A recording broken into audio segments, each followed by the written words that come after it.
विष्णादेवसवितर्गुरुतानि परासुर्भद्रं तमयासु भद्रं कर्णेभिः देवा भद्रं पश्चिमाक्षिरक्षा श्रीरंगैस्तुष्वांसस्तनुभिः देवहितं विरायुः। ओम वेद प्रेम श्रोताओं संपर्क हम ऋग्वेद के दशम मंडल के 86वें सूक्त के 17वें मंत्र की व्याख्या में प्रवेश करने जा रहे हैं। देवता इंद्र और शीर्षक है सुखों को भोग करने में समर्थ कौन। अब संबंधित मंत्र का सर्वप्रथम शस्त्र पाठ हो जाए।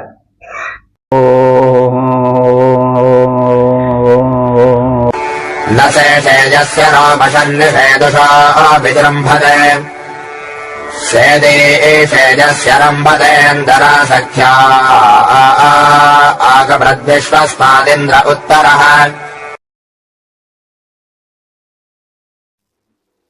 इस 17वें मंत्र में 16वें मंत्र के अर्थ की पुष्टि की गई है।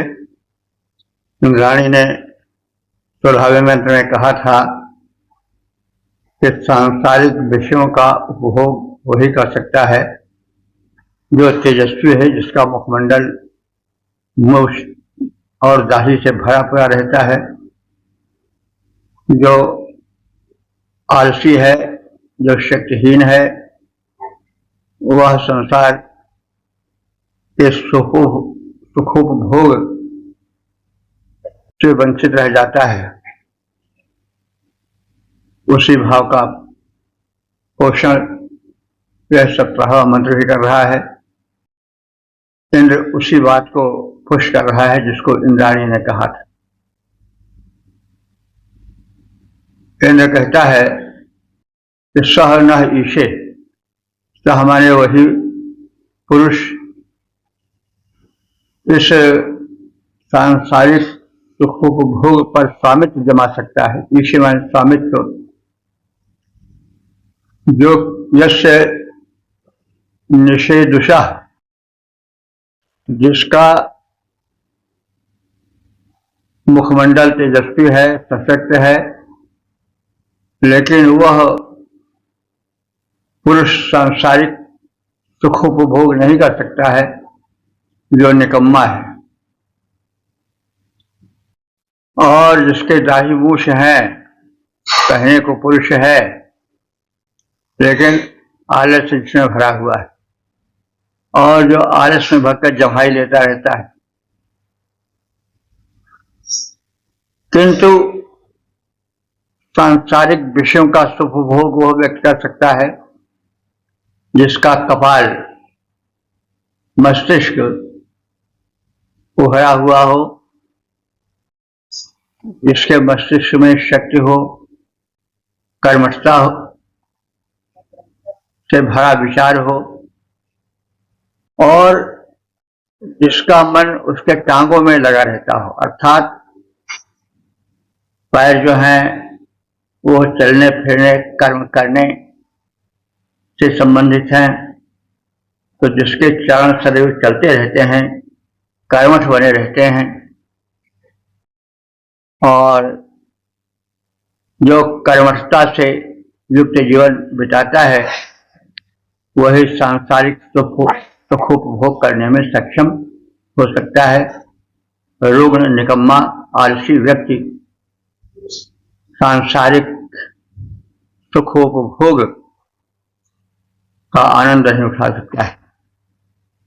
बात सत्य है, व्यावहारिक है कि संसार में तो सब कुछ है, तरह तरह के पदार्थ हैं, तरह तरह के सुखोपभोग के साधन हैं, खाने के, पीने के, जीवन यापन करने के, मान के, सम्मान के, सुख के एक नहीं अनेक साधन हैं। लेकिन वे सब उन लोगों के लिए नहीं है जो आलसी हैं, निकम्मे हैं, जिनके विचार कर्मठता से भरे नहीं हैं, जो जीवन क्षेत्र में अपने कदम नहीं बढ़ाते हैं, कर्मठ नहीं बनते हैं। वे इस सांसारिक सुखों भोग को नहीं प्राप्त कर सकते हैं। सकल पदार्थ है जग माही, लेकिन कर्महीन नर पावत नहीं। सब कुछ तो है यहाँ, हर क्षेत्र में भांति भांति के सुख भोग के साधन हैं, लेकिन बिना कर्म के, बिना कर्मठता के, बिना उद्यम के, बिना पुरुषार्थ के मिल नहीं पाता है। सकल पदार्थ है जग माही, लेकिन कर्महीन नर पावत रहे। तो वही बात कही जा रही है कि सह न इसे, इंद्र कह रहा है कि वह मनुष्य सांसारिक सुखों भोगों पर ईशे माने स्वामित्व नहीं जमा सकता है, उसका उपभोग नहीं कर सकता है।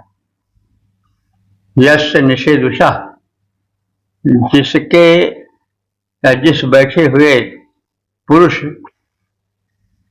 का जीवन जम्हाइयों में बीतता है, आलस्यों में बीतता है, रोमशम, भले उसके मुख पर पुरुषत्व सूचक दाढ़ी मूछें हों, रोमशा दाढ़ी मूछें,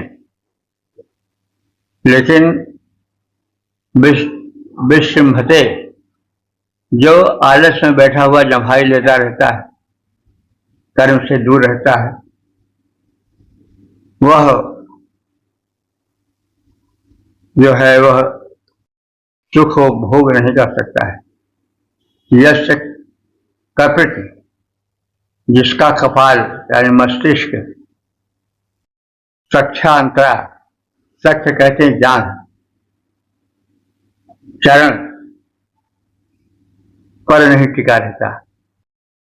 तात्पर्य हुआ कि जो व्यक्ति भाग दौड़ कर्मठ जीवन से दूर रहता है, यानी जिसकी टांगे शिथिल रहती हैं, भाग दौड़ से, कर्मठता से दूर रहती हैं, वह संसार के समस्त सुखप्रद उपभोगों से वंचित रहता है। तो और वो पुरुष भी अधूरा रहता है जो यह नहीं समझ पाता कि इंद्र ही, वो परमात्मा ही सबका साधन है, सबका साध्य है, और कर्मठता का पाठ पढ़ाने वाला है, और वही सर्वोपरि है।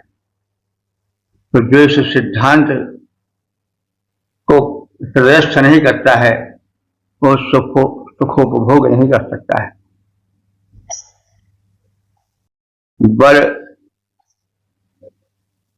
सुख कभी न वह पा सकता, सुख न कभी वह पा सकता, जो बैठा निष्क्रिय जंप हुआता है, दाढ़ी मूछों से भरी जवानी में बैठा अलसाता है, जिसमें सक्रियता के विचार, कर्मठता नहीं आ पाती है, कर सकता नहीं सुखोपभोग वह, जिसमें न पवित्रता आती है। तो वही बात है, सकल पदार्थ है जगमाही, कर्महीन नर पावत नहीं। तो उक्त दो ऋचाओं में, यानी मन संख्या 16 और 17 में जो है वह बलवत्ता और पुरुषत्व की महिमा का उद्घाटन किया गया है, जो द्रष्टव्य है। आचार्य सायण ने श्रेष्ठ शब्दावलियों के आधार पर कामशास्त्रीय अर्थ किया है। कुकृत नाम के शब्द का उन्होंने जननेन्द्रिय से संबंध जोड़ा है। यद्यपि कौकृत का अर्थ कपाल भी होता है, तो मैंने कपाल शब्द जोड़कर अर्थ करना अधिक उचित समझा। कपाल में संकल्प होते हैं, कपाल में विचार होते हैं, कपाल में क्रियाशीलता होती है, वही इस शरीर यंत्र का चालक होता है। तो इसलिए वह यदि सधा हुआ तो फिर मनुष्य का पुरुषार्थ जागृत होता है, वह सुखोपभोग करने में सक्षम हो पाता है। अन्यथा आलसी मनुष्य व्यर्थ ही बैठा जमवाता रहता है, उसके चरण कर्म क्षेत्र में नहीं बढ़ पाते हैं। 10-83-18 देवताएंद्र शीर्षक मन की आचरणशीलता। अब संबंधित मंत्र का सर्वप्रथम सत्तर पाठ हो जाए।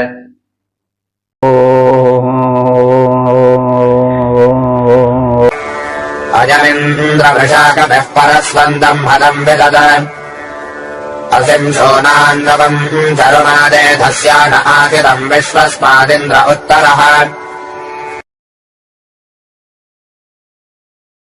इस 18वें मंत्र में मन, जिसे वृषा कपि कहा गया है, जिसे इंद्र का सहायक बताया गया है, उसको कैसे जीवन बिताना चाहिए,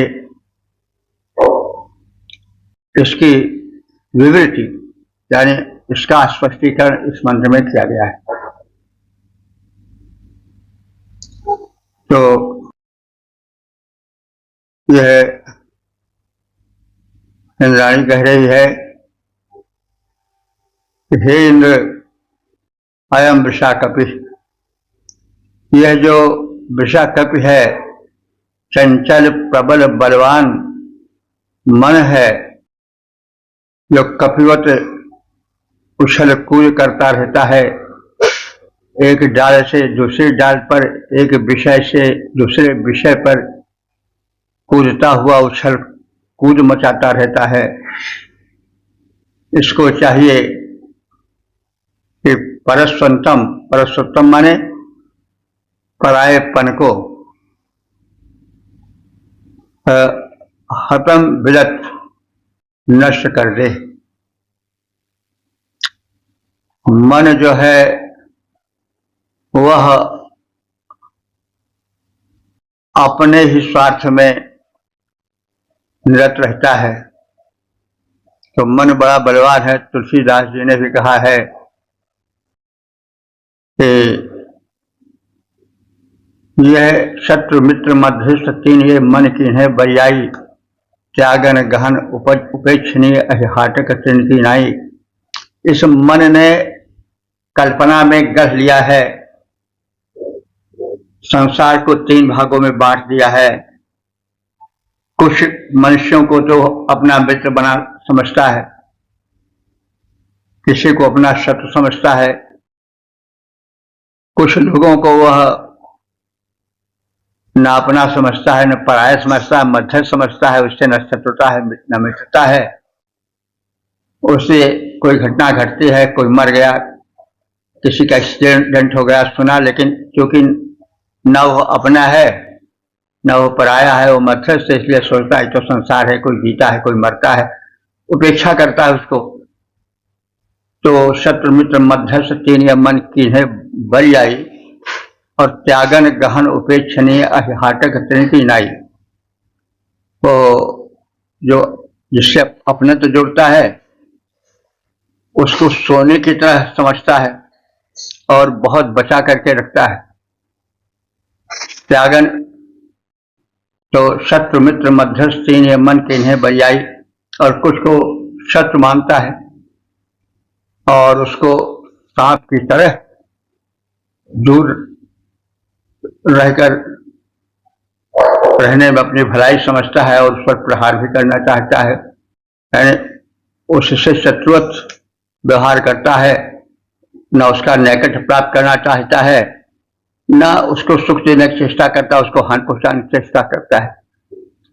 तो शत्रु मित्र मध्यस्थ तेने मन कीन्हे बरियाई। हालांकि व्यवहार में देखा जाता है कि जिसको वह अपना समझे था वही पराया बन जाता है और बड़ा दुख देता है, क्योंकि मुझे अपनों ने मारा है, कहाँ गैरों में वो दम था। मुझे अपनों ने मारा है, कहाँ गैरों में वो दम था। मेरी कश्ती वहां डूबी जहां पानी बड़ा कम था। तो यह मन की एक भटकन है, उसका मिथ्या स्थापन है, और इस कारण यह जो मन है वह परमात्मा के अंश जीवात्मा को भटकाता फिरता है, कष्ट देता फिरता है।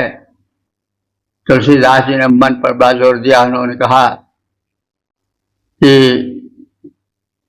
यह मन भगवान बड़ा जो है वह चंचल और दुखद है। बहुविधि देहु नाथ सिख करत स्वभाव निजय। बहुत समझाता हूं लेकिन अपना स्वभाव नहीं छोड़ता है। उपमा दिया कि लोलुप भ्रम गृह पशु जो जहां तहां सिर पर तान बजे। यह कुत्ता है, जैसे कुत्ता गली में घूमता है, उपेक्षित होता है, मार खाता है, उसके सिर पर पदतान में जूतियां पड़ती हैं, लेकिन तदपि मूर्ख विचरते ही मारे। उसी रास्ते पर वो मूर्ख घुमा करता है, कबो न अधम लजे, उसको लज्जा नहीं आती। जिसको अपना समझकर जिस गली में वो जाता है वहां उसको तिरस्कार मिलता है, कुताड़ना मिलती है। तो लोलुप भ्रम गृह पशु माने कुत्ता, गृह पशु जो जहां तहां सिर पद त्राण बचे, तदपि मूढ़ विचरत मारे। अपने पराये के भेद जन्य रास्ते पर वो चलता रहता है। कबहु न अधम लजय, तो हव हारो कर जतन विविध विधि। मैंने तो बहुत यत्न किया लेकिन यह अतिशय प्रबल अजय। तुलसीदास बस होई तब जब प्रेरक प्रभु बर जाए। हे भगवान, आप ध्यान करोगे तभी इससे हम छूट पावेंगे। एक उन्होंने उपमा दिया और बड़े दुखी थे तुलसीदास जी इस मन की चंचलता से कि जैसे युवती होती है, जब प्रसव होने लगता है, प्रसव पीड़ा से वो कान पकड़ती है कि अब फिर यह कर्म नहीं होने पाएगा। ज्यों ज्योति अनुभूति प्रसव दुख और दारुण दुख उपजाए। लेकिन जैसे बालक हुआ या कोई संतान हुई, उसके बाद फिर पुण्य खल पति भजे, फिर वो दुष्टा उसी पति के पास जाती है, जिसके कारण यह जो प्रजनन जन्य दुख मिला। तो ज्यों ज्योति अनुभूति प्रसव अति दारुण दुख उपजय, होय अनुकूल विषारी चूल सठ पुण्य खल पति भजे। तो हाँ हारों कर जतन विविध विधि, हाँ हारों कर जतन विविध विधि, अतिशय प्रबल अजय। तुलसीदास बस होई तब ही जब प्रेरक प्रभु बरजे। मेरे बश की तो बात नहीं है। अब हे प्रेरक भगवान, तुम ही इसको रोक सकते हो। यानी यह मन बड़ा चंचल है, बड़ा प्रबल है, तो आप ही इसे रोक सकते हैं। तो मेरे बलबूते की बात तो नहीं है। तो इस चंचल मन के विषय में ये कहा जा रहा है कि हे इंद्र, यह मन रूपी विषाकपि बड़ा चंचल है, बड़ा प्रबल है। यह अब रास्ते पर आवे, इसके लिए इसे चाहिए कि परायेपन को नष्ट कर दे। इंद्र स्वयं इसे शिक्षा दें, इसे रोकें। इंद्र भगवान के रूप में परमात्मा है। यह जो मन दुर्भावनाओं से भरा हुआ है, तो उसकी दुर्भावना की हत्या इंद्र कर दें, भगवान कर दें, और वह फिर करे क्या?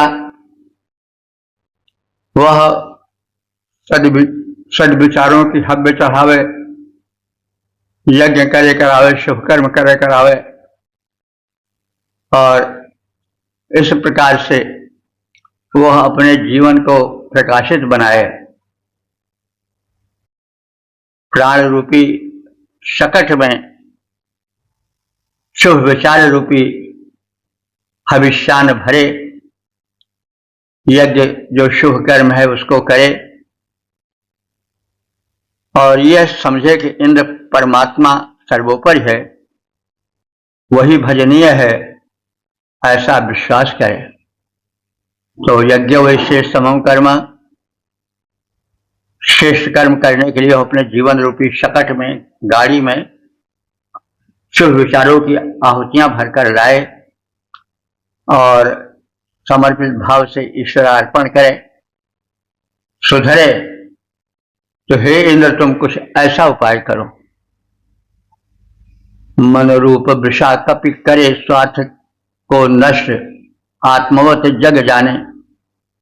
सबसे बड़ी चीज जैसे कहा गया है कि वह तो बरबस शत्रु मित्र मध्यस्थ इस रूप में संसार को, समाज को बांट रखा है। और सुख कब मिलेगा? आत्म सर्वभूतेषु। यह पश्चात पंडिता, ज्ञानी वही है कि जो संसार को अपना समझे, भेदभाव मिटा दे, नहीं तो उसे फुर्सत नहीं मिलेगी दुखों से।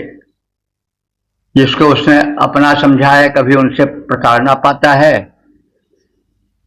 तो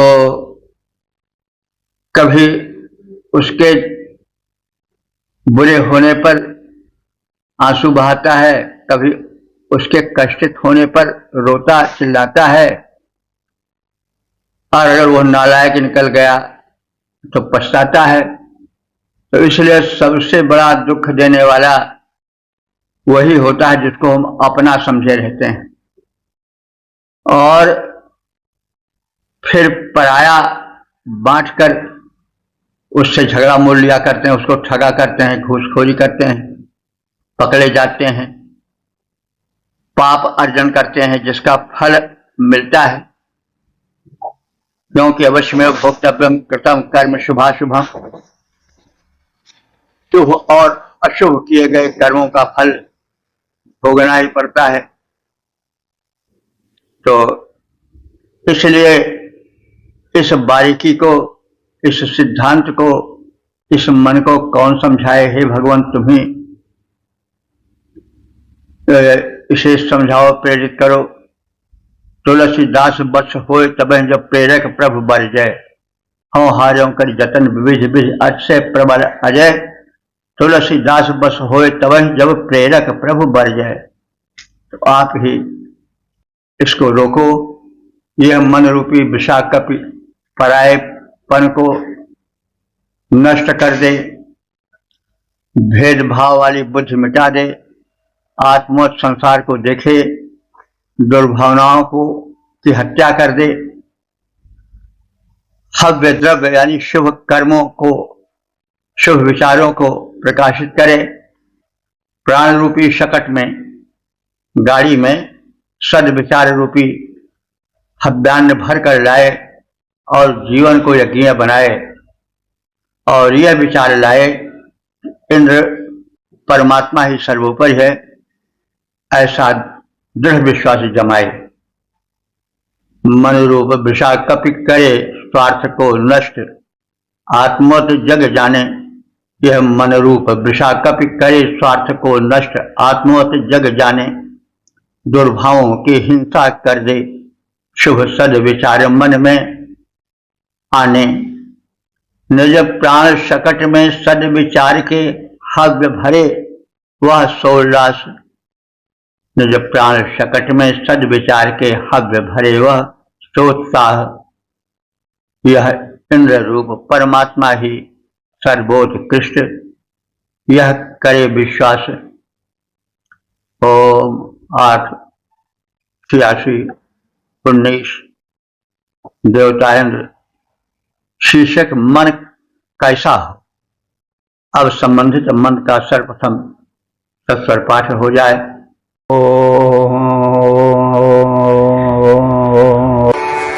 अयमे विचाकशत्वजन्मन्दा समार्यम् पितामिपाकसत्त्वनाभिधेरमजाकशम् विश्वस्मादिन्द्र उत्तरः। 19वें मंत्र में यह कथित है कि इंद्र यज्ञशील जीवन को पसंद करता है। यज्ञशील जीवन का मतलब हुआ कि सद्विचार युक्त कर्मठ जीवन ही इंद्र को पसंद है। तो इस विचार को इंद्र व्यक्त कर रहा है, संसार वालों को समझा रहा है कि अयम विचाकाशन दासम अर्जम विचिन्वन एम, यानी यह मैं इंद्र यजमानों को देखता हुआ, यानी उनका निरीक्षण करता हुआ। अयम विचकाशन माने विशेष रूप से देखना, निरीक्षण करना।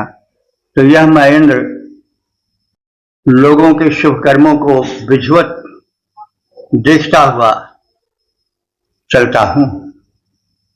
दासम माने जो दुष्ट विचार के दस्यु हैं, मानवता के शत्रु हैं, उनको दूर करता हुआ चलता हूं।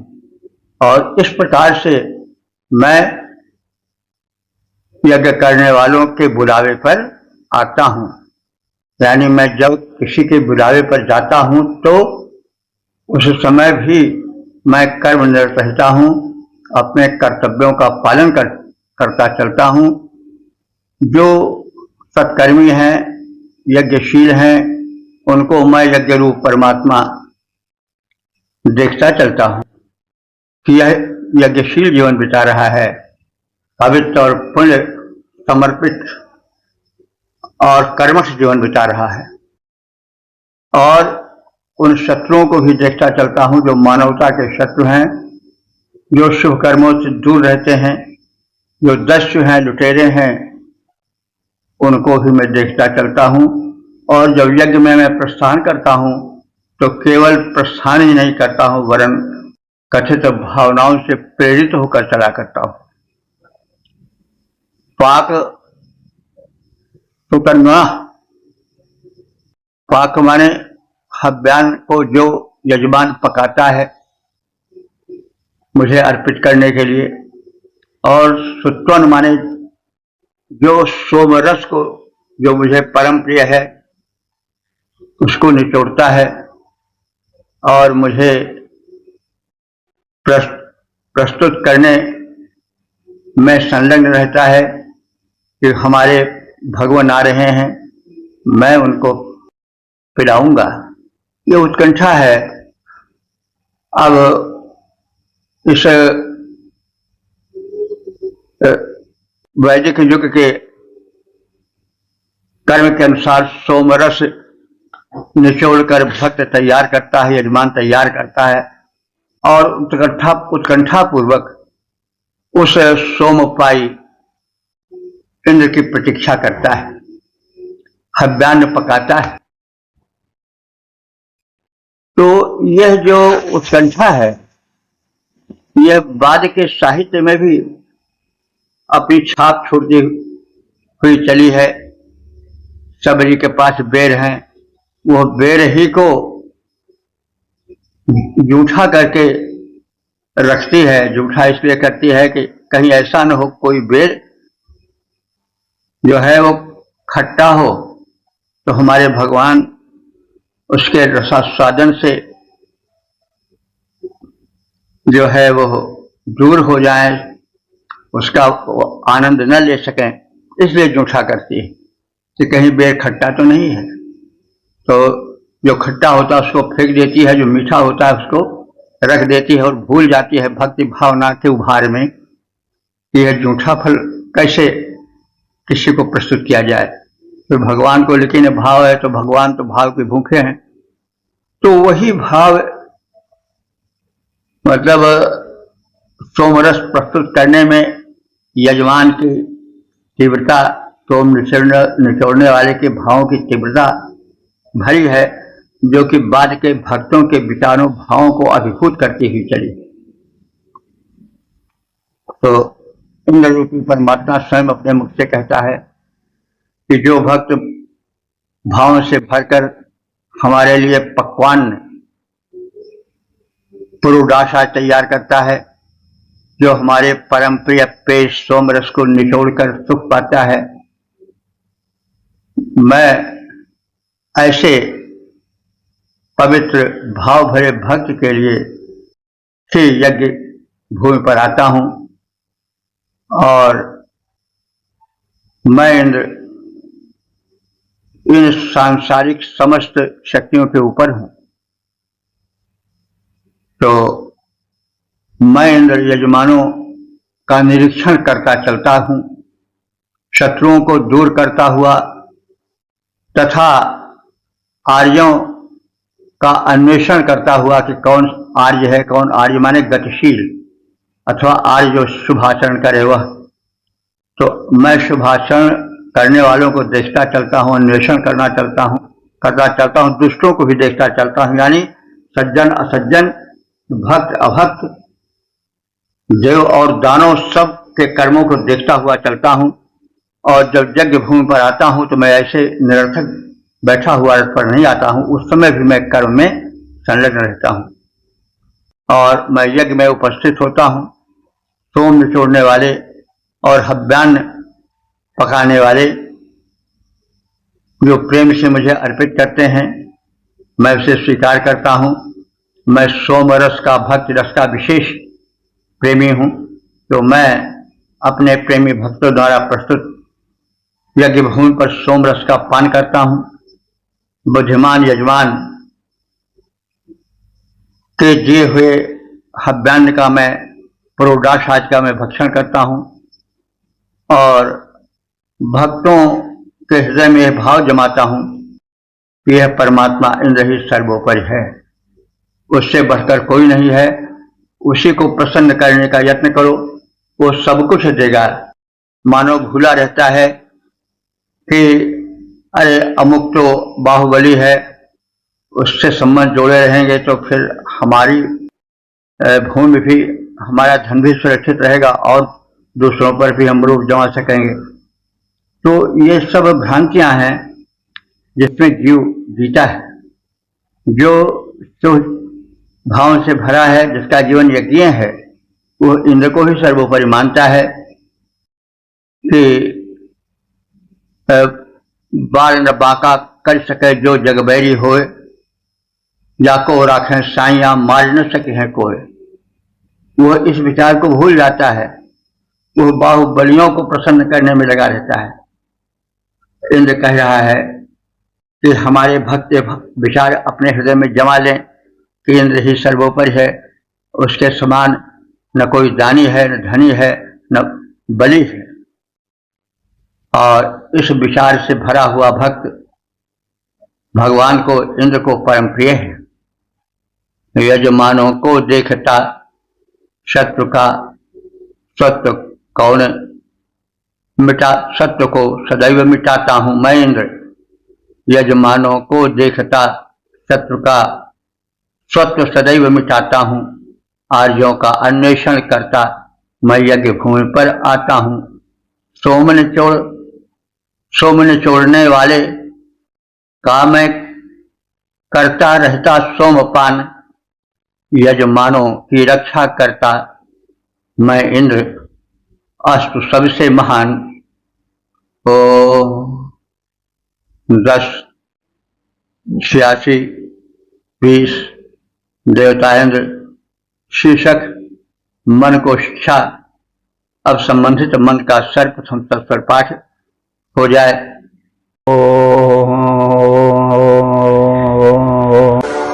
धन्वजयत्रन्दत्रम् जगतिश्रित्याभियोजनात् मेदेयसा वृषाकपेस्तमेहि गृहाम् उपविश्वस्मादिन्द्र उत्तरः।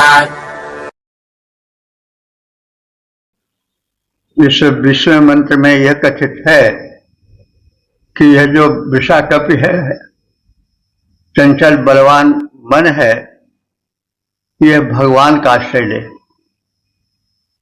इधर उधर न भटके। बंदर का क्या स्वभाव होता है कि वो कभी एक जगह टिका नहीं रहता, इस डाली से उस डाली पर कूदता फिरता है। वैसे मन जो है वह कहीं किसी वस्तु में सुख ढूंढता है तो उस पर कूदा, उस डाली पर। कभी सोचा कि व्यापार में धन है तो वहां गया, कभी सोचा साधु बन जाओ पैसा मिलेगा, साधु ने दाढ़ी बाल रखा लिया। कभी सोचा कि उपदेशक बन जाए, कभी सोचा कुछ बन जाए। इस तरह से वो जैसे बंदर एक डाली से दूसरी डाली पर कूदता है और कूदता ही रह जाता है, विश्राम नहीं ले पाता है, वैसे मन भी जो है कबहू मन रंग तुरंग चढ़े, कबहू मन चाहत है धन का। उस सुख को कहीं कभी किसी चीज में, कभी किसी चीज में, कभी व्यवसाय में, कभी दादागिरी में, कभी किसी में, कभी 420 होकर के, कभी रूप बदल करके, कभी साधु सन्यासी बन करके, कभी किसी मार्ग से चल करके, किसी न किसी तरह से वो अपने को धन्य बनाने की चेष्टा करता है। यद्यपि वो उसकी भूल है, तो उस भूल को सुधारने के लिए इंद्र जो परमात्मा है अथवा जो आत्मा रूप में हृदय में आसीन है, वह उस चंचल जो कप की तरह मन है, वृषाकप जिसे कहा गया है, उससे समझाता हुआ कह रहा है परमात्मा कि हे वृषाकपे, हे मन रूपी वृषाकप, धन्वा, धन्वा माने जल रहित मरुस्थल में बीज बपन से क्या लाभ। यानी यह संसार जो है एक मरुस्थल है, इसमें तुम सुख के बीज बोओगे तो उसमें अंकुरण नहीं होगा। तो क्या लाभ मरुस्थल में बीज बोने से। उसी प्रकार से कृन तत्तम, वह प्रदेश जिसके के वृक्ष काटे जा रहे हैं, उस प्रदेश में तुम यदि खेती करोगे या यदि कोई चीज उपजाओगे तो वो कैसे सफल होगी, क्योंकि वहां तो केवल काटने का काम हो रहा है। तो ये सब तुम्हारे प्रयत्न व्यर्थ हैं। महान तुम उस महान परमात्मा के माने समीप और उसके शरण में जाओ।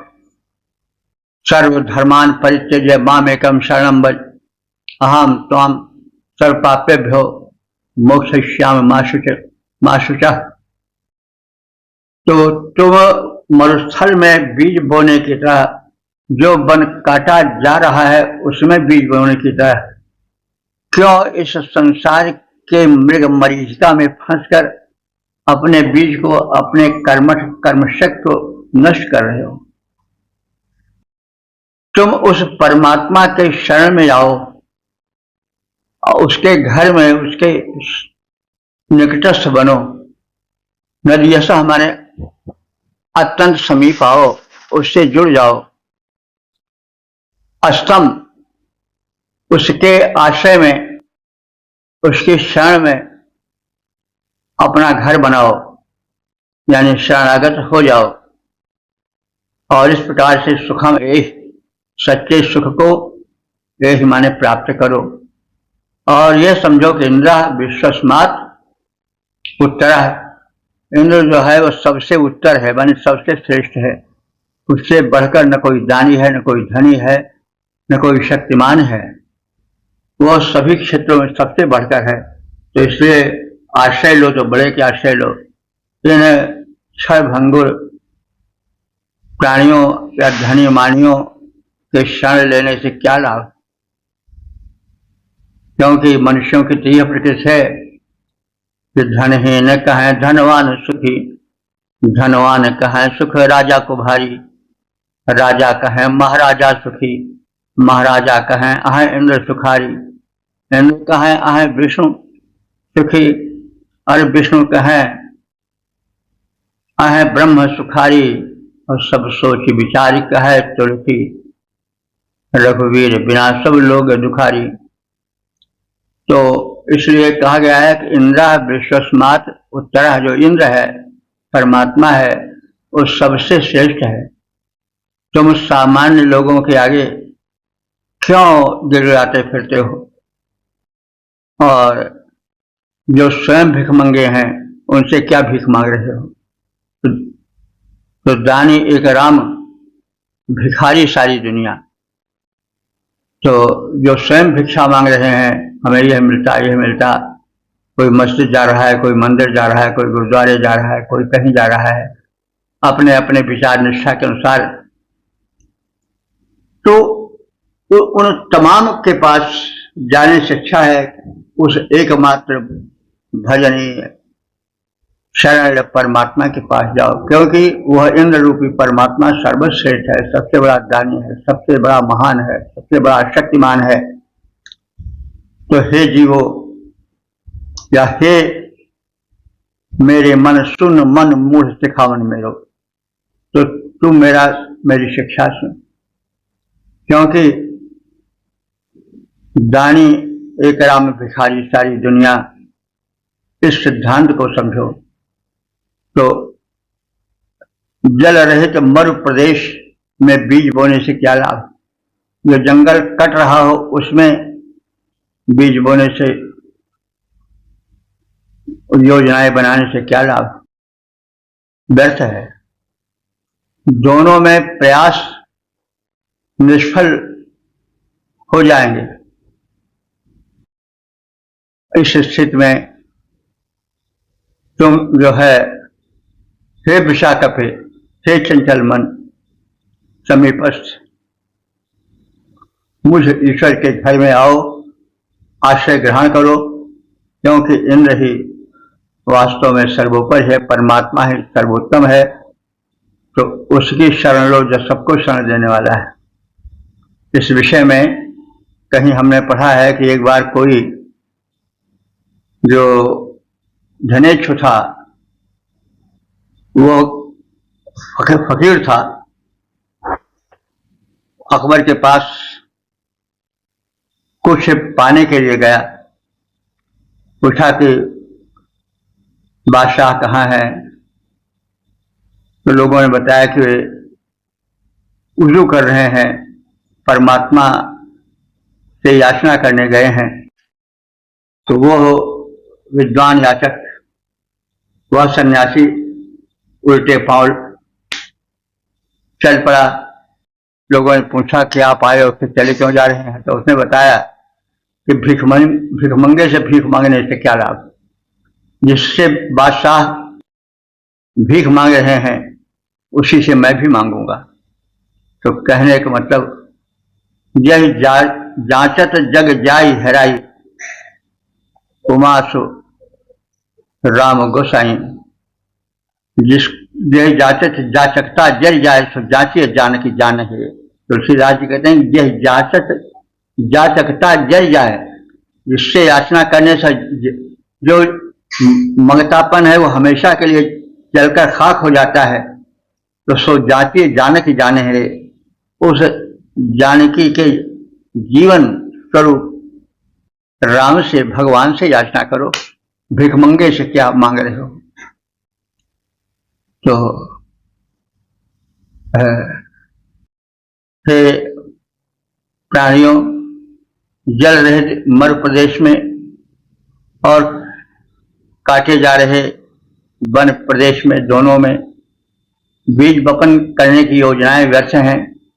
दोनों में प्रयास निष्फल हो जाएंगे, क्योंकि उनमें कोई विशेष अंतर नहीं है।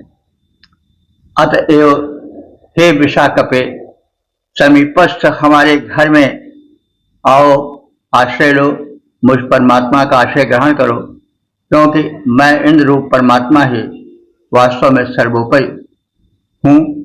तो यह परमात्मा का संदेश अथवा कोई गुरु अपने शिष्य से कह रहा है कि तुम उसी के आश्रय लो। यह जाचत जा सकता जल जाए, तो जाति अजानत जानत है। तो मरु में वन में दोनों में ही न बीज बपन हो सकता, जग के न किसी कोने में आनंद सघन हो सकता। अस्तु निकट परमेश्वर घर में मन मेरे आओ, हे विशाकपे सर्वोपरि है इंद्र मान सुख पाओ।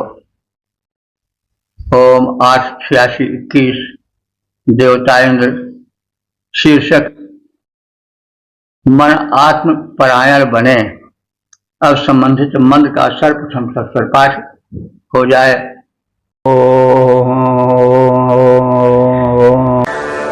पुनरेहि वृषाकपे समिता कल्पयावहै, य एष स्वप्ननं शनोस्तमेषि पथा पुनर्विश्वस्मादिन्द्र उत्तरः। इस 21वें मंत्र में कथित है कि ये भटकता हुआ मन मधुकर जो कहीं टिककर नहीं रह पाता है, कभी वहां जाता है, कभी यहाँ जाता है, कभी सुख धन में देखता है तो कभी स्त्री में देखता है, तो कभी परिवार में देखता है, कभी चोरी डकैती में देखता है, कभी बाहुबली होने में देखता है, कभी नेता बन जाने में देखता है, कभी अभिनेता बनने में सुख का या सुख की कल्पना करता है। तो उस चंचल मन को समझाया गया है कि मन भटकन को छोड़कर परमात्मा की शरण में जाए, परमात्मा परायण बने। विशाकपे, हे चंचल बलवान मन, तुम पुनः यानी फिर लौटकर परमात्मा की शरण में आओ। बहुत भटक चुके हो, अब फिर परमात्मा का आश्रय ग्रहण करो। सुविता कल्पयावहे, तेरे लिए हम इंद्र और इंद्राणी सुखप्रद हितप्रद कर्म की राह बताते हैं। तो जैसा कहा गया है, इंद्र आत्मा स्वरूप है, इंद्राणी सात्विक बुद्धि है, जागृत अंतश्चेतना है। दोनों भटकते हुए मन को समझाते हैं कि तुम मेरे कथित पथ का अनुसरण करो, उसके पथिक बनो, और हम इंद्र और इंद्राणी सुखप्रद हितप्रद कर्म के पथ का प्रदर्शन करते हैं, सही पथ को बतावेंगे, जिसके माध्यम से चलकर तुम अपना श्रेय प्राप्त करोगे। यह ऐसा स्वप्न नशना, जो यह सोए जन के समान मन है, यह फिर पथा माने उत्तम मार्ग को ग्रहण करे। मन सोया हुआ है ना, तो सपने हो ही भिखारी नृप, रंक नाकपति होए, जागे हान लाभ कछ इम प्रपंच जग जोई। जो सपने सिर काटे कोई, बिन जागे दुख दूर न हुई। तो स्वप्न कैसी संपदा यह है, तो यह संसार जो है वो मोह निशा सब सोनिहारा, देखें सपना अनेक प्रकारा, तरह तरह की कल्पनाओं में डूबे हैं। तो शिक्षा दे रहा है आत्मा रूप में बैठा हुआ परमात्मा कि हे मन, तुम बहुत भटक चुके हो, तुम स्वप्न नंशना, तुम बहुत स्वप्न देख चुके हो, से जन के समान तुम स्वप्न में ही विचरण कर रहे हो। पथा माने उस मार्ग से नहीं जा रहे हो जहां की श्रेय मिल सकता है। अब फिर मेरा कथन है कि पुनः अस्तम उस घर को ढूंढ करके पहुंचो। ईश माने आओ, जहां की तुम्हें सच्चा श्रेय मिल सकता है। वो घर क्या है? परमात्मा का घर, अर्थात परमात्मा की शरणागत हो जाना। क्योंकि इंद्र सर्वस्मात् उत्तरा, क्योंकि वो जो इंद्र है, परमात्मा है, वो सबसे बढ़कर है। तो जो बढ़कर है उसी को हम क्यों न पकड़ें, हम इधर उधर क्यों भटकें। जो भिखारी हैं, जो स्वयं चारों ओर हाथ फैलाए फिरते हैं, उनसे मंगते से मांगने से क्या लाभ। तो हे विशाकपे, तुम मेरे आश्रय में पुनः हो। परमात्मा का जागरण संदेश है कि हे विशाकपे, तुम मेरे आश्रय में पुनः हो। तुम्हारे निमित्त हम दोनों इंद्र और इंद्राणी यानी सात्विक बुद्धि और जागृत आत्मा दोनों कार्य करेंगे और तुम्हें उत्तमोत्तम पथ दिखाएंगे, उत्तम कर्मों में संलग्न कराएंगे। स्वप्न नाशक सूर्य जैसे अपने विश्राम स्थल पर अस्ताचल पर गमन करता है, वैसे ही तुम हमारी शरण में आओ, क्योंकि वह इंद्र परमात्मा ही सर्वोपरि है। सर्वधर्मान परित्यज्य मामेकम शरणं व्रज, अहम त्वां सर्वपापेभ्यो मोक्षयिष्यामि मा शुचः। तो हे विशाकपे, हे विशाकपे भटको न कहीं, हे विशाकपे भटको न कहीं, तुम पुनः लौट करके आओ। हम इंद्र और इंद्राणी तेरे हेतु कर्मरत लख जाओ। सूर्य भ्रमण रथ लौट पुनः अस्ताचल को आता जैसे, हे विशाकपे तुम भी घर में हम सबके ढिग आओ वैसे। यह इंद्र यथा परमात्मा है, हे मन तुम उसे को अपनाओ। मन प्रबल, हे मन प्रबल तजो तुम चंचलता समझो। इंद्र सर्वोत्तम, इसमें मन लाओ, यानी आत्मा और सुबुद्धि चंचल मन को शांत रहने का और परमात्मा के शरणागत होने का उपदेश दे रहे हैं, संदेश दे रहे हैं।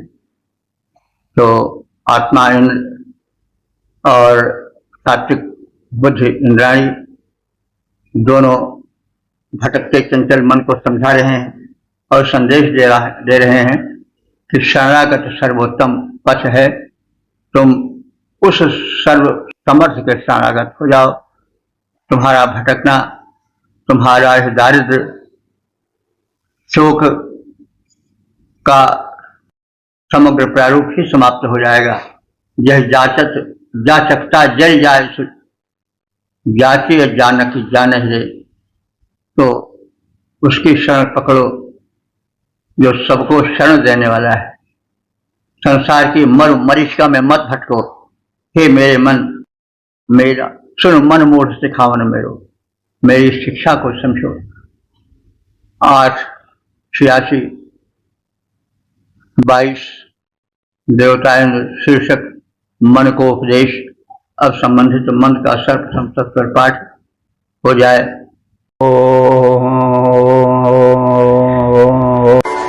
यदुदञ्जावृषाकपे गृहमिन्द्राजगन्तना वा अस्य वल्बधो मृगः कमगञ्जनयोपनो विश्वस्मादिन्द्र उत्तरः। इस 22वें मंत्र में मन को आत्मा या परमात्मा संदेश दे रहा है और कह रहा है कि तुम बहुत भटक चुके, अब इस भटकन को छोड़ो और मेरे शरणागत हो जाओ।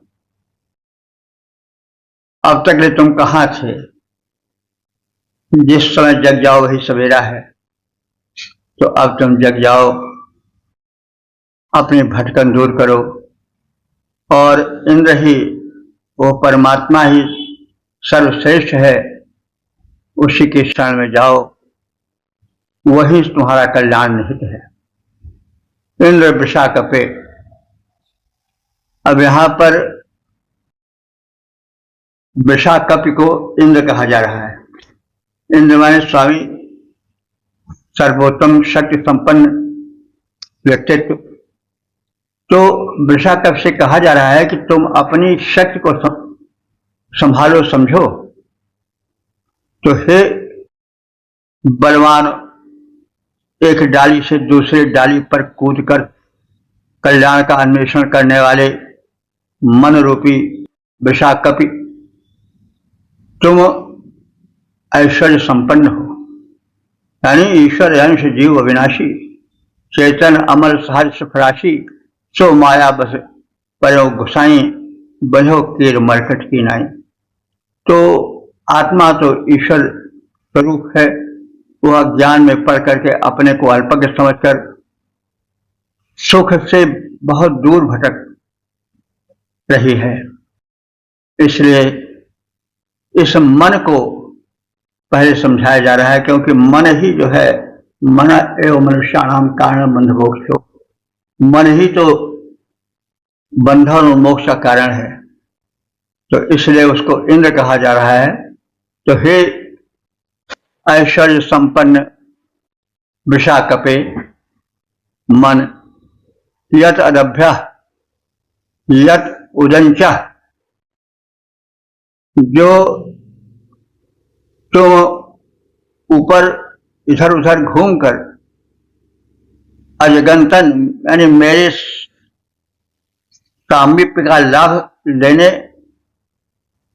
की ओर मुड़ रहे हो, तो यह बड़ा उत्तम है। क्योंकि जब आदमी भटक जाता है तो फिर भटक भटक कर फिर वह जो समर्थ होता है उसकी ओर ध्यान उसका जाता है। तो इस तथ्य को समझकर इंद्र परमात्मा अथवा जागृत आत्मा, जीवात्मा संबोधित करते हुए मन को कह रहे हैं कि हे ऐश्वर्य संपन्न, हे सशक्त मन, तुम जो हो वो उदंचः गृहम अजगंतन, जो तुम ऊपर को घूमकर मेरे घर में आए हो, यानी इधर उधर सुख समझकर मेरे शरण में आए हो, तो मैं तुम्हें अपनाऊंगा, यह विचार पुष्ट करो। पल्लोधा सह मृग क्व, बहुत मीठे पदार्थ खाने के चक्कर में अब तुम थक गए हो, मैं यह अनुभव कर रहा हूं। और अब तक तुम कहाँ थे? जन यौपना कम अगन, जन यौपना माने लोगों को सुख देने वाले तुम कम अगमन, किस प्रदेश में गए थे? यानी तुम प्रदेश प्रदेश में भटक रहे हो, इसलिए कि हम अपने को और अपनों को सुख दे सकेंगे। एक देश से दूसरे देश विदेश में यात्राएं कर रहे हो कि हम बड़ा धन प्राप्त करके अपने को सुखी बनावेंगे और अपनों को सुखी बनावेंगे। तो अब तो तुम, हम समझ रहे हैं, भटक भटक कर थक गए हो। तो लोगों को सुख देने वाला हे मन, तू किस देश में भटक रहा था? प्रश्नवाचक है। इंद्र विश्वस्मात्, उत्तर इंद्र ही सबसे श्रेष्ठ है, तुम उसकी शरण में आओ। इधर उधर देश विदेश में धन कमाने और अपने को सुखी करने, अपनों को सुखी करने के विचार से भ्रम भरी जीवन में तुम कहाँ भटक रहे थे? तुम उसके पास आओ जो सब कुछ देने वाला है, जो कि सर्वश्रेष्ठ है। इंद्र विश्वस्मात् उत्तर, इंद्र विश्वस्मात् माने सभी से, उत्तर माने बढ़ चढ़कर है। तो हे ऐश्वर्य संपन्न वृषाकपे चंचल बलवान मन, तुम ऊपर घूमकर हमारे घर में आओ। यानी ऊपर घूमकर माने जगह जगह सुख के संयोग को देखकर तुम भटक रहे थे अभी देश विदेश में, और अब हार गए हो भटक करके। अब हमारे घर में आओ, हमारी शरणागत हो जाओ। मधुर भोक्ता यानी सुख के उपभोग करने हेतु आतुरता ग्रहण करने वाले हे मन, अब तक तुम कहाँ थे? तुम मुझसे बहुत दूर थे, कहाँ पर पड़े थे?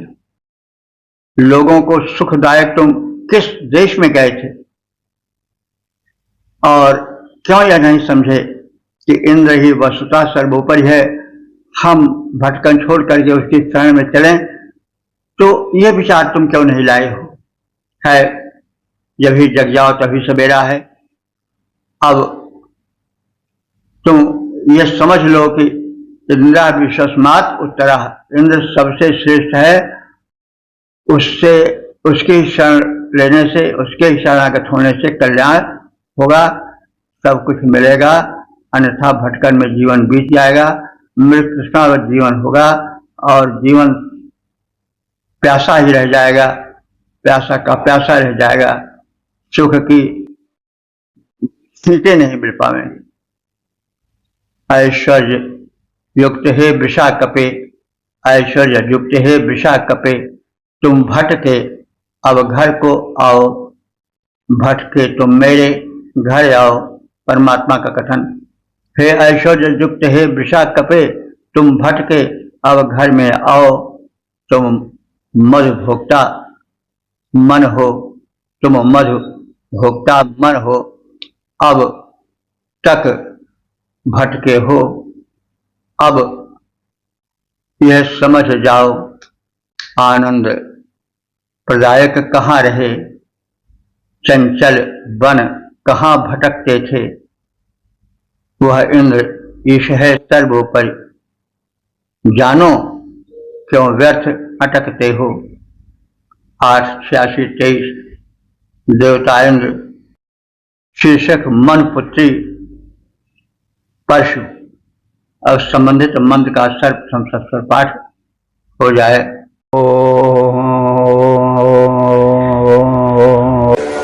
परशुरहनाम मानवे साकं ससोमविंशतिम् भद्रं फलत्यस्या अभवत्यस्या उदरमामजद्विश्वस्मादिन्द्र उत्तरः।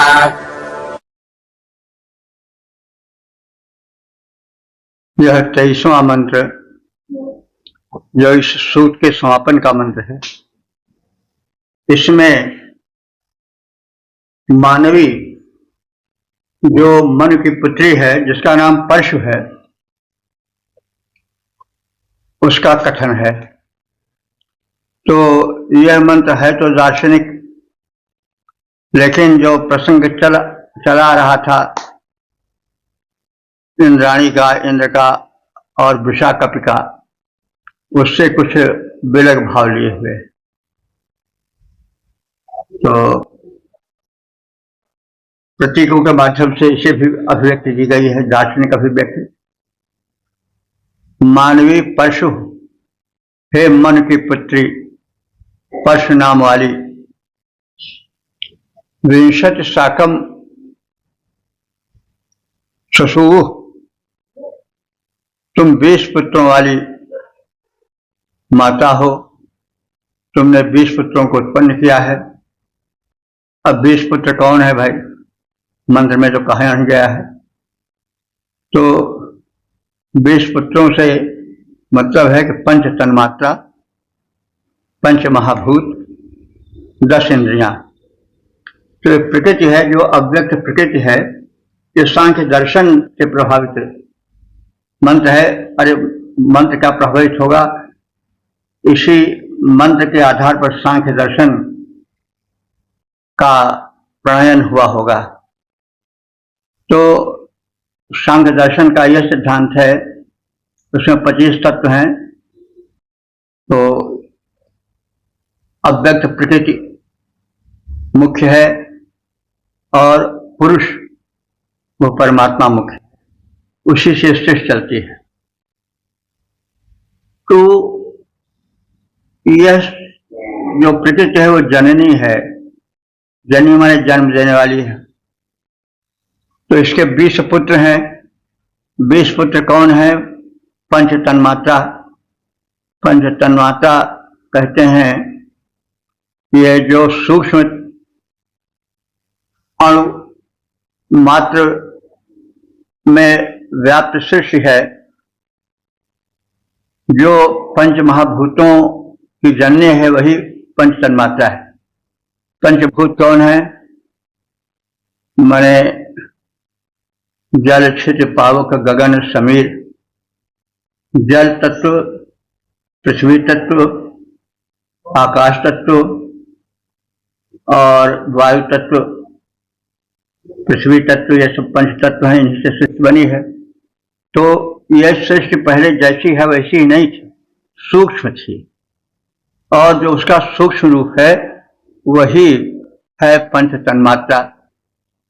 तो पहले सृष्टि सूक्ष्म रूप में थी, तो पंच तन्मात्राएं उस अव्यक्त प्रकृति की संतानें थी, और जो पंच महाभूत हैं, जो जिनका कथन भी किया गया है, जल, क्षित, पावक, गगन, समीर आदि, तो उनसे ही 10 इंद्रियां उत्पन्न होती हैं, 5 कर्मेंद्रियां और 5 ज्ञानेंद्रियां। तो यही जो है वो 20 पुत्र हैं। यानी 20 पुत्र मतलब पंच महाभूत, पंच तन्मात्रा, 10 इंद्रियां, 5 कर्मेंद्रियां, 5 ज्ञानेंद्रियां, यही उसके 20 पुत्र हैं। तो यही दार्शनिक सिद्धांत का प्रतिपादन इसमें है, जो कि बाद में सांख्य दर्शन में विस्तार पाकर वर्णित है। तो पर्श जो है वो परम सूक्ष्म मूल प्रकृति है, जिसे अव्यक्त कहा गया है सांख्य दर्शन में। जो अव्यक्त है, व्यक्त नहीं है, लेकिन उसी से अव्यक्त से व्यक्त हुआ है। यह सिद्धांत सांख्य दर्शन का है कि अव्यक्त ही से व्यक्त होता है। कोई चीज नई नहीं होती है, कोई चीज नष्ट नहीं होती है, वह सूक्ष्म रूप से रहती है और फिर वह उसी सूक्ष्म से स्थूल रूप में आती है। जैसे बीज में बट वृक्ष है, लेकिन उस बीज में बट वृक्ष ना तना, ना शाखाएं, ना फल फूल पल्लव आदि दिखाई पड़ेंगे, लेकिन वे सब हैं सूक्ष्म रूप से उस बट बीज में छिपे हुए हैं। तो सूक्ष्म से स्थूल का जन्म होता है, और वह यानी संसार की प्रत्येक वस्तुएं विद्यते माने सदैव रहती हैं। तो जो है वही रह सकेगा। ना सतो विद्यते भाव, ना भाव विद्यते सता। सत का कभी अभाव नहीं होता है और असत का कभी भाव नहीं हो सकता है, यानी असत कभी नहीं आवेगा, सत कभी नष्ट नहीं होगा। जैसे तिल में तेल है, दिखाई नहीं पड़ रहा है, लेकिन उसे सूक्ष्म रूप से भरा है। बट बीज में बट वृक्ष है, दिखाई नहीं पड़ रहा है, लेकिन सूक्ष्म रूप से इसमें समाया हुआ है। तो वैसे प्रत्येक वस्तु सूक्ष्म रूप से समाई हुई है, वह है कहीं न कहीं, और जो नहीं है वो कभी हो नहीं सकता। जैसे बालू में तेल नहीं है, तेल वहां कभी नहीं निकलेगा। तेल है तिल में, सरसों आदि में, तो वहीं से निकलेगा, भले वो दिखाई न पड़े। तो ये दार्शनिक मंत्र है, इसमें कहा जा रहा है कि हे मन की पुत्री परशु नाम वाली, तुम्हारे 20 पुत्र हैं और उनको तुमने जन्म दिया है। जिस परशु वाली प्रकृति का उदर बढ़ा था, यानी सारा संसार सारी सृष्टि में सूक्ष्म रूप से समाई थी, तभी तो उसका उदर बड़ा कहा गया है।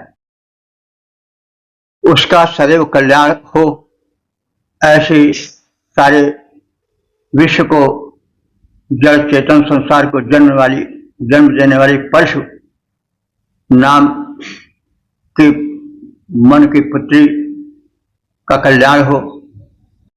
इंद्रदेव ही सर्वश्रेष्ठ हैं, यानी प्रकृति है, प्रकृति में सब कुछ है, सारा संसार सूक्ष्म रूप से समाया है, लेकिन अंत में इंद्रदेव जो सबसे ऊपर है, जो पुरुष रूप में है, उसका कल्याण हो, ऐसी कामना की गई।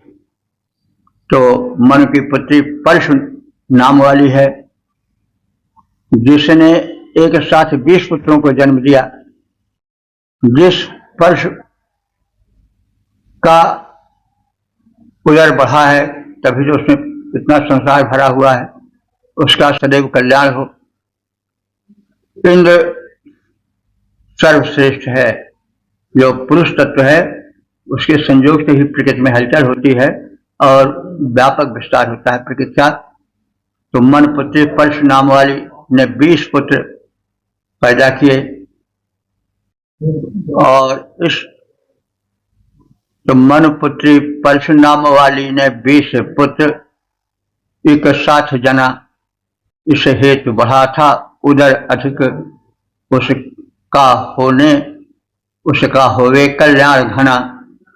इस जनन प्रक्रिया के द्वारा कल्याण अंततः हुआ बड़ा, पर सर्वश्रेष्ठ है इंद्र रूप परमात्मा, सब में बढ़ा चढ़ा।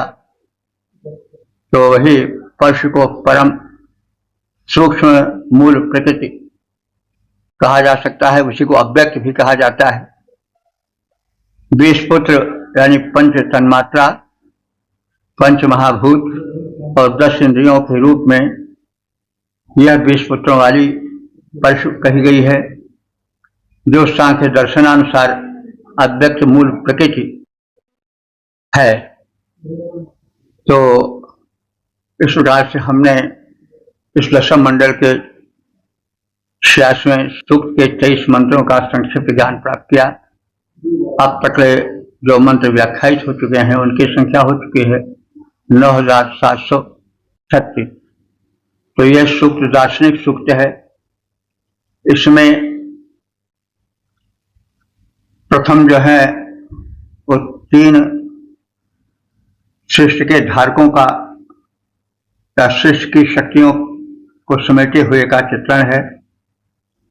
इंद्र जो है वो परमात्मा का अथवा आत्मा का प्रतीक है, और इंद्राणी जो है वो सात्विक बुद्धि अथवा जागृत अंतश्चेतना का प्रतीक है। वृषा का वह प्रबल चंचल मन का प्रतीक है। इसी आधार पर यह दार्शनिक मंत्र जो 23 संख्यक है उसका कथन हुआ है। परमात्मा की शक्ति, आत्मा की शक्ति, सात्विक जागृत बुद्धि की शक्ति और मन की चंचलता और उसकी शक्ति का कथन किया गया है। प्रथम मंत्र में इंद्र कहता है कि मैंने इस वृषाकपि को इसलिए जन्म दिया, मानव शरीर में मन को इसलिए प्रकट किया कि यह परमात्मा का चिंतन करे, लेकिन यह तो इसके विपरीत आचरण करने लगा। आए थे हरिभजन को उठने लगे, कपास वाली उक्ति इस पर होती है लागू। वास्तव में ये तीनों है क्या? जो यह इंद्र है वो तो आत्मा या परमात्मा के रूप में है। जब परमात्मा का अंश आत्मा इस पंचभूतों से निर्मित शरीर में प्रवेश करता है तो उसके साथ अंतःकरण बनता है, मन चित्त अहंकार बुद्धि आदि, ज्ञानेन्द्रिया कर्मेंद्रिया आदि। तो इसमें जो मायाच्छन्न जीव, मायाच्छन्न आत्मा है, वो वही इंद्र है। तो उस इंद्र के संसर्ग से पांच भौतिक शरीर में जो एक सृष्टि होती है वो मन बुद्धि के रूप में होती है। ऐसी स्थिति में पूर्व संस्कारों के कारण बुद्धि में सात्विकता आती है, मन की भाग दौड़ उससे नियंत्रित होती है और कर्म क्षेत्र में प्राणी के कदम बढ़ने लगते हैं। तो इंद्राणी यानी सात्विक बुद्धि, अंतश्चेतना उस इंद्र रूप आत्मा से निवेदन करती है।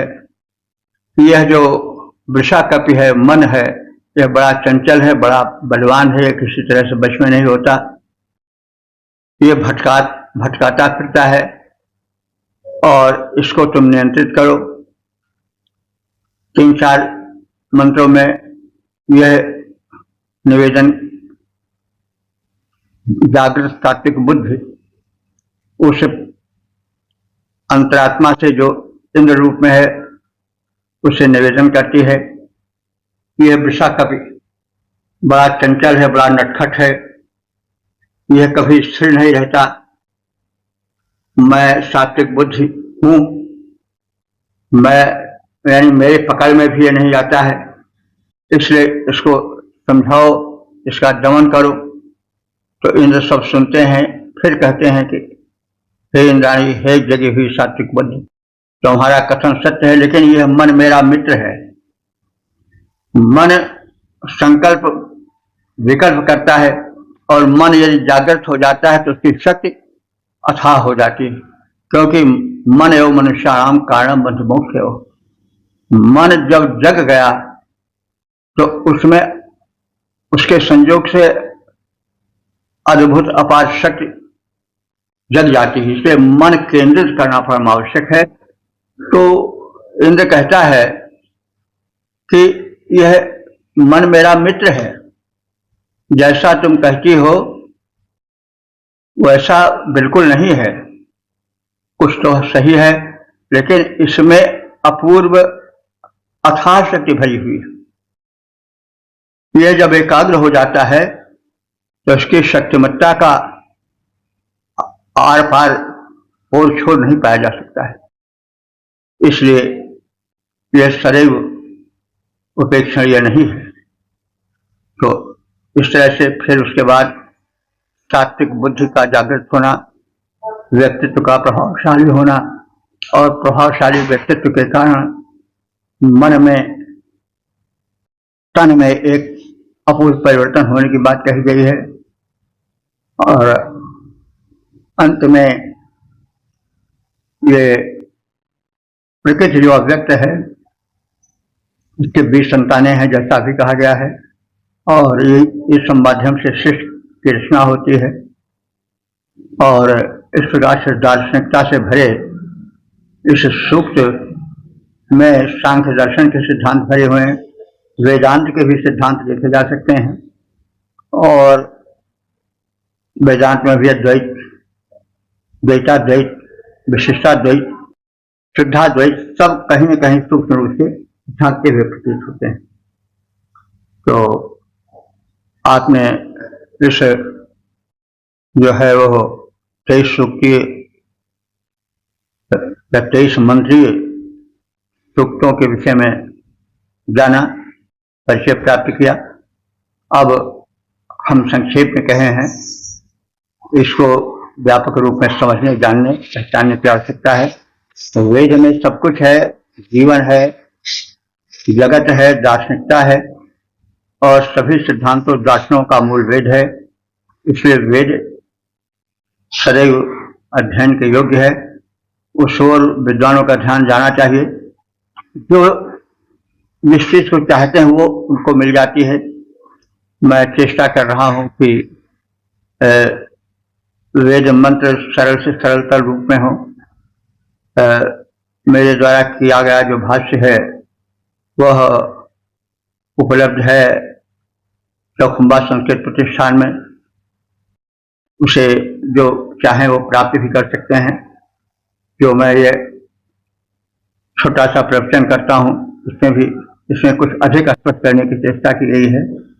तो वेदोखिलो धर्ममूलम, वेदाध्ययन बहुत आवश्यक है। जो ज्ञानी हैं उन्हें तो और पढ़ना चाहिए। सोचिए विप्र जो वेद विहीना, वेद से विहीन विप्र का मतलब जो ज्ञानी है, जिज्ञासु है, वे चिंतनीय है, सोचनीय है, यदि वे वेद से विहीन है। तो वेदाध्ययन आवश्यक है, उसका प्रचार प्रसार आवश्यक है। इसमें विचार की वो निज है जो बड़ी ही मूल्यवती है। और जितना कुछ वेद में कहा गया है उतना, यदि हम केवल ऋग्वेद को लें तो जहाँ तक मेरी समझ है वहाँ तक अन्य किसी धर्म में तत्वों का इतना अधिक चिंतन मनन मंथन नहीं हुआ है। इसमें आध्यात्मिकता भी है, लौकिकता भी है, आचरण कैसा होना चाहिए वो भी है, सांसारिकता और उसके तत्वों का भी समाधान है, प्रश्न भी है, उत्तर भी है। तो वेद अपने में पूर्ण है, इसका अध्ययन आवश्यक है। संसार की प्राचीन भाषा, प्राचीनतम अभिव्यक्ति से हम सब परिचित हों, वंचित न रहें।